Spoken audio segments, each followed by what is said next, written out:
Konsumoni një lugë nga kjo dhe do të shpëtoni nga kapslëku, ja receta. Tërshëra është një dridhë shumë i pasur me vitamina, minerale dhe fibra, tre përbërës kyç për një tretje cilësore.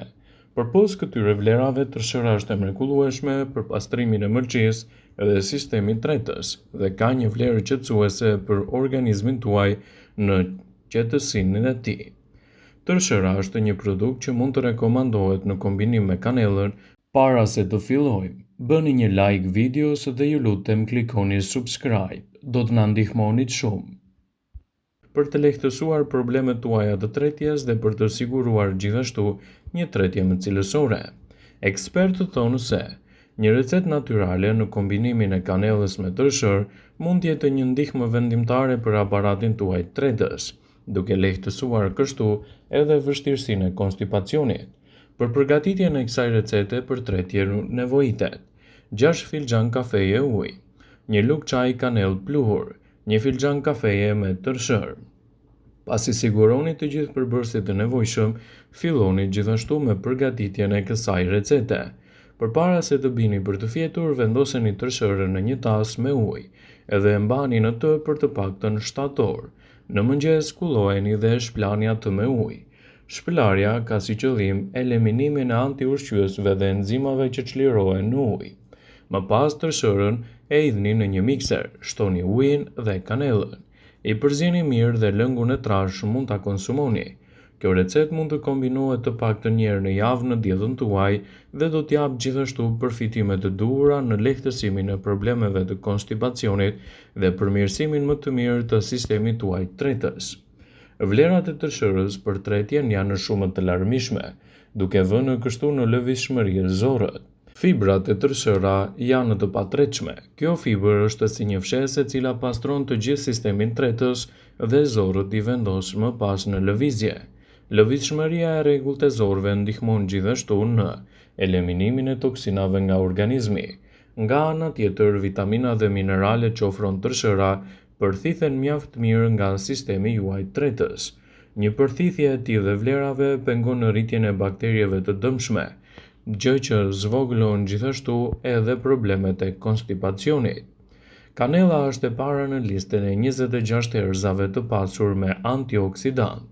Studimet kanë konfirmuar se kanella ndihmon kundër problemeve me tretjen, fryrjen, urthin, të përzierat dhe kontraktimet e ndryshme të stomakut. Kanella ul nivelin e sekretimit të acideve gastrike në stomak, duke bërë kështu sistemin tuaj tretës më të mbrojtur në luftën kundër inflamacioneve. Sasia e duhur e kombinimit të kanellës me tërshër mund të jetë një ndihmë shumë e mirë për sistemin tuaj tretës dhe lehtësimin e konstipacionit. Kapslëku ose konstipacioni është një problem që prek të paktën 20% të popullatës botërore. Një nga shkaqet më të zakonshme është zvogëlimi i lëvizjeve përmes sistemit tuaj tretës. Nëse nuk ushtroheni fare dhe gjithashtu nuk keni mjaftueshëm fibra, problemi me konstipacionin mund të përkeçohet të ndjeshëm. Përpara se të drejtoheni direkt te medikamentet për të luftuar kapslëkun, si fillim ndryshoni ushqyerjen tuaj. Shtoni në dietën tuaj këto produkte dhe do të ndihmoni në lëvizshmërinë më të mirë të zorrës. Molla. Një mollë në ditë mban mjekun larg, dhe ky nuk është një mendim i rastësishëm. Fruti i mollës do të ofrojë të paktën 4 gram fibër, e cila është shumë e rëndësishme për aktivitetin tuaj të tretjes dhe duke lehtësuar kështu edhe problemet e konstipacionit. Ekspertët tregojnë se mollët përmbajnë pektin, një fibër e tretshme e njohur për vetitë e saj laksative. Një studim i 80 pjesëmarrësve morën suplemente pektin dhe rezultatet ishin spektakolare për 4 javë. Pra, hani mollë të thjeshta së bashku me kosin, tërshërën, gjithashtu dhe sallatën me fruta. Kështu përfitimet që do të keni në sistemin tuaj tretës do të jenë të menjëhershme dhe të fuqishme. Një tjetër produkt ushqyes shumë i rëndësishëm që mund të përfshihet pa frikë në dietën tuaj në betejën kundër konstipacionit është gjithashtu edhe kivi. Fruti është i njohur për veprimin e tij kundër kapslëkut, stimulon kështu sistemin tretës dhe përshpejton lëvizjen më të mirë të zorëve. Një studim i mëparshëm të pjesëmarrësit që u ndanën në kapslëk dhe jo kapslëk u arrit në konkluzionin se Përfshirja e kivit në dietën tuaj mund të ndihmojë gjithashtu në një lëvizshmëri më të mirë të zorrëve, duke ju ndihmuar të lehtësoni problemet që shkakton konstipacioni dhe mbi të gjitha të keni një zorrë më të shëndetshme, më të mbrojtur dhe më pak probleme që e rëndojnë gjithmonë edhe më shumë atë. Fiqtë mund t'i japin lam të mirë problemeve tuaja të kapsllëkut.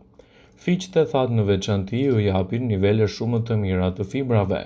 Mendoni se gjysma e filxhanit me fiq është e barabartë me 30% të nevojës tuaj ditore për fibra. Një studim tregoi se përfshirja e fikut në vaktet tuaja ditore do të jetë një mundësi shumë e mirë për sistemin tuaj tretës, duke lehtësuar kështu problemet që sjell konstipacioni. Sa më shumë produkte natyrale të përfshini vazhdimisht në vaktet tuaja ditore, aq më pak probleme do të keni në sistemin tuaj tretës. Një tjetër produkt shumë i mirë që mund të shtohet në dietën tuaj në betejën kundër konstipacionit është edhe kefiri. Qumshti i fermentuar përmban probiotik, të cilat janë bakterie të shëndetshme të zorrëve. Studimet kanë treguar se kefiri është një aleat shumë i çmuar kundër problemeve të kapsllëkut dhe kontribon gjithashtu në një zorrë mjaft të shëndetshme edhe efektive kundër këtyre komplikacioneve. Sa më shumë produkte natyrale që të shtoni në dietën tuaj, më pak probleme do të keni me tretjen e vështirë. Në dietën tuaj nuk duhet të mungojë pirja e ujit në mënyrë natyrale. Uji është laksativi më i mirë që ekziston, pasi ai nuk ka efekte anësore. Pirja e tij që në mëngjes herët, kur stomaku është bosh, i ndihmon zorrët tuaja të bëjnë sa më mirë punën e tyre, duke ju ndihmuar t'i thoni lam të mirë problemeve të kapsllëkut. Kosi. Si rregull i përgjithshëm është mirë të qëndroni larg nga produktet e qumshtit kur jeni kaps. Megjithatë, kosi bën përjashtim nga ky rregull për shkak të përqindjes së lartë të bakterieve të shëndetshme. Brokoli. Uluntimet tregojnë se mos ngrënia mjaftueshme e frutave dhe perimeve ju bën më të ndjeshëm ndaj kapsllëkut. Kur kapsllëku është luftuar, brokoli është një zgjedhje më e shëndetshme. Në dietën tuaj shtoni kumbullat. Ato përmbajnë substanca të njohura, të cilat janë laksativ natyror që ndihmojnë në kontraktimin e muskujve. Kumbullat gjithashtu përmbajnë sorbitol, që mund të shërbejë si një laksativ mjaft i mirë në tretjen tuaj të vështirë. Në dietën tuaj shtoni lule shtrydhet ose drethzat. Farat e vogla të tyre i japin atyre një përmbajtje të lartë të fibrave të tretshme. Nëse nuk jeni adhurues kryesor i këtyre frutave, atëherë përpiquni t'i keni pjesë të dietave tuaja në moderi. Bajamet. Siç mund ta keni ditur, bajamet janë plot e përplot me yndyrna të shëndetshme dhe ushqyes të ndryshëm. Ato janë gjithashtu një burim i pasur i fibrave të tretshme dhe 2 grushta me bajame do të ofrojnë të paktën 3.5 gram fibër. Shumë e rëndësishme kjo për mbrojtjen e shëndetit. Aloe vera. Aloe vera mund të bëhet një zgjidhje shumë e mirë fiziologjike në të cilën edhe sistemi juaj tretës, veçanërisht zorrët tuaja do të përfitojnë ndjeshëm nga konsumi i saj. Sigurisht në mbikëqyrjen e një eksperti, rezultatet do të jenë më të mëdha. Farat e lirit. Liri është një burim tepër i ndërvjellët i fibrave. Farat e lirit mund të shtohen në pothuajse çdo lloj ushqimi ose lëngu që pini. Një lugë gjedhe fara liri përmban 3 gram fibër të tretshme. Drithrat me fibra të larta. Mëngjesi është një mundësi për të sulmuar kapsllëkun. Shmangni ushqimet e mbushura me sheqer dhe shtoni drithra në përmbajtje të paktën 5 gram fibër në racion. Bollguri. Në mëngjes bollguri është një zgjidhje e shkëlqyer, një gamë gjëre përfitimeve shëndetësore. Përveç se ndihmon për të pasur një zemër të shëndetshme, bollguri ndihmon në balancimin e kolesterolit dhe lehtëson tretjen.